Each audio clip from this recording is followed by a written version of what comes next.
Hello everyone! In this video, I'll guide you on how to promote your Etsy shop effectively on social media. Start by choosing the platforms that fit your audience, like Instagram, Facebook, TikTok, or Pinterest. Create a business profile that includes your shop link and a clear, catchy description. Share high-quality photos and short videos of your products, behind-the-scenes processes, or tutorials to engage followers.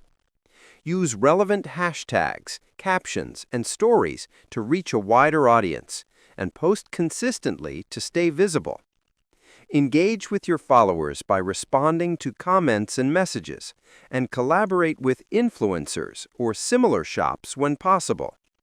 You can also run targeted social media ads to drive traffic directly to your listings. Track your analytics to see what content performs best, then adjust your strategy to maximize reach and sales. With consistent effort, social media can become a powerful tool to grow your Etsy shop and attract loyal customers. Subscribe the channel for more videos.